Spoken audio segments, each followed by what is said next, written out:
Welcome to my review for I'll Always Know What You Did Last Summer, the concluding chapter in the Last Summer trilogy.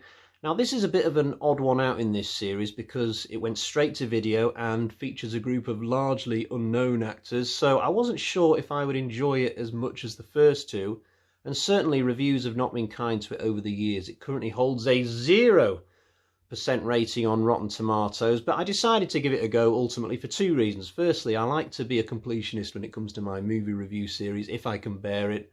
And secondly, it's not like watching this film would cost me any extra money. I already own it as part of my 88 Films trilogy box set, so yeah, I decided to jump in. So, the story for this sees a brand new group of teenagers living in Colorado this time, well away from North Carolina.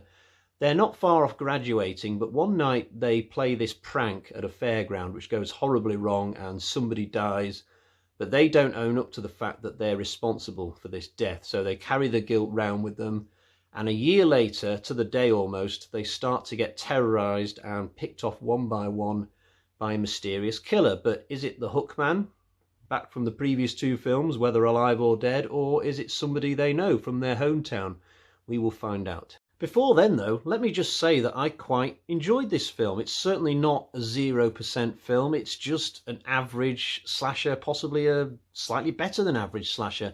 But it does have one major negative going for it, and it takes place near the start as well. Now, I could imagine that some people over the years have rented this or bought a cheap DVD of it and literally turned it off after 20 minutes, thinking to themselves, oh God, if this is the level of quality I can expect for the next 90 minutes, then forget it, I'm out. But they would have missed out on some good stuff if only they could have gotten past this sequence. I'm referring to the prank at the fairground. It's just got no logic to it and it's badly filmed. So firstly, I don't buy that this group of gorgeous youngsters would be wasting their time a week before graduation coming up with this silly, elaborate prank, which even if it had been pulled off, wouldn't have been particularly funny or clever, I don't think. Secondly, the way that the kid dies, PJ, it just doesn't look very good. He falls off this wall, but it's terribly filmed. At one point, he seems to be going sideways, defying gravity as if he's on a rope, which he probably was. Now, I've got some sympathy with the director because apparently the fairground scenes were filmed at an actual fairground while it was being used by real punters. So they had to get in quick in order to get set up for their shots and stuff. But even so, it looks pretty bad. Thirdly, I don't understand why the kids who don't die don't just own up to what happened, because PJ was clearly complicit in this prank going wrong, leading to his death. So surely a judge would have just ruled misadventure, slapped the other kids on the wrist. Why are they worried about going to prison? I'd like to hear in the comments from somebody who maybe knows the American legal system a little bit better than me and has seen this film. Do you think my point has any merit here? I just don't see why these kids are so afraid of going to jail in the same way that the kids from the first film were, if you see what I mean. However, once we fast forward a year into the main bulk of the film, it's mostly good from that point onwards. This film has one of the best second acts in anything I've seen, certainly in recent months. It's got an incredibly spooky atmosphere when the killer's sort of in his terrorising phase as opposed to his killing phase in the third act. But I'll come back to that stuff in a little while. Let me just finish my negatives first. I've only got a couple more niggles, which are mostly to do with the finale, which takes place at some kind of music venue, and specifically the chases that go on backstage. Now, I'm going into spoiler territory here. There's a scene where three characters are running away from the killer, and one of them just randomly branches off from the other two when there was totally no need to, and it's just a really convenient way to get one of these guys away from the other so they can be picked off. I didn't like that. And also, there comes a point when the final two characters burst through this door into an area which just doesn't feel remotely connected to where we've just been. It's as if they've gone through the portal in The Lion, the Witch and the Wardrobe. So we've gone from music concert venue to some kind of car park in what looks like an industrial area. It's really weird. You can't hear any distant music from the concert at all. So that transition didn't mesh very well for me, but it's only a minor thing, I guess. And that's it. That's all I've got for complaints about this film. I'm going to go into the positives now.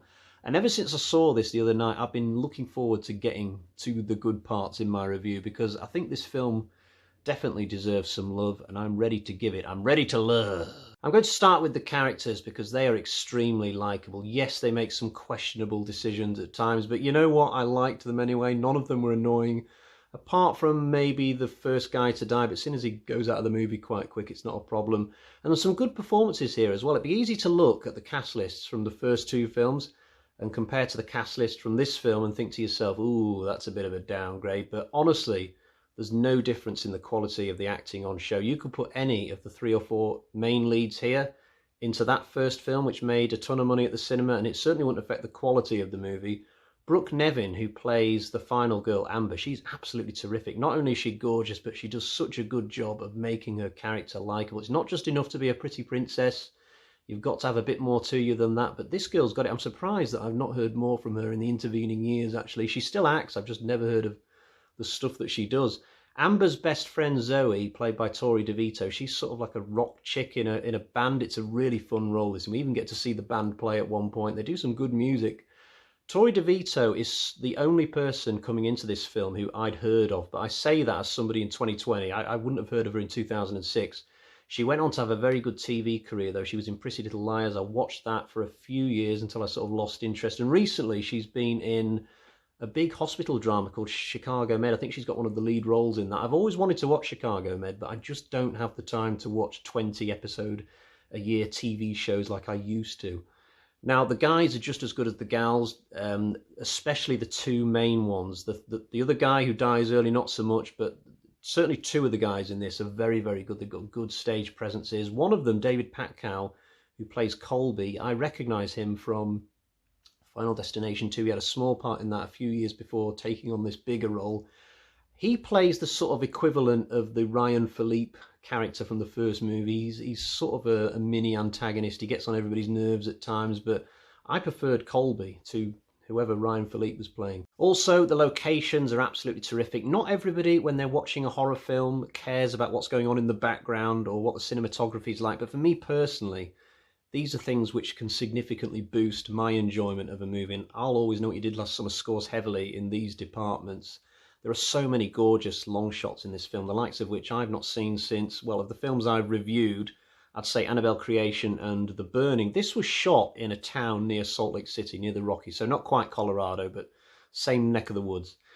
And they've picked such an amazing town. It's called Broken Ridge in the film. I'm not sure what it is in real life, but it's got this ski lift building high up in the hills. The characters have to go there for several scenes.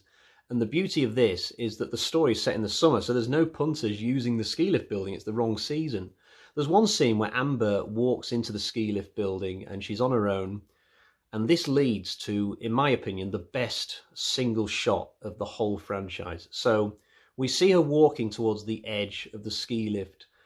And in the foreground, she's in silhouette. She's mostly blackened out. And in the background, we can see just the most amazing view of what I presume are the Rockies, although they could be just a set of hills. Though if they are, they look like the best hills I've ever seen in my life.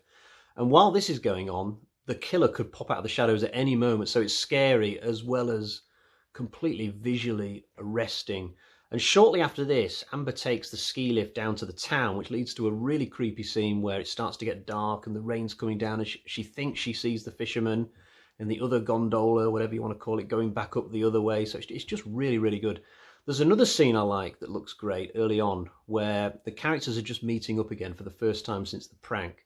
Now, normally, you would think the director would just set something like this in a house, you know, have a house party, keep things simple, but he chooses instead to set it in the backyard of some kind of weird farm area, which just has gorgeous views all around. Again, shows off this incredible town, and there's these weird silos right close to where the characters are drinking, and it just makes what would have normally been a pretty bland scene on the page just stand out, and I remember it, and I'll look out for it when I watch the film in future.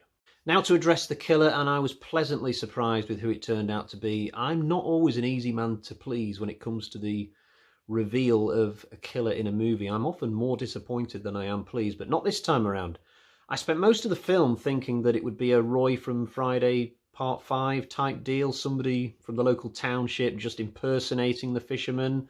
I thought it would probably be the young cop, possibly the older cop. Either way, I was not looking forward to the big Scooby-Doo reveal, you know, surprise Amber. I had an image in my head, actually, of it being the young cop and him going, I always had a thing for you, Amber, and her going, in your dreams, asshole, all that kind of schlocky Scream type stuff. I mean, I love Scream, but what happens in Scream should stay in Scream as far as I'm concerned, and I Know What You Did Last Summer should just be I Know What You Did Last Summer. The formula was strayed from a little bit at the end of the second film with the whole Will Benson reveal, but it does better this time around with that kind of thing.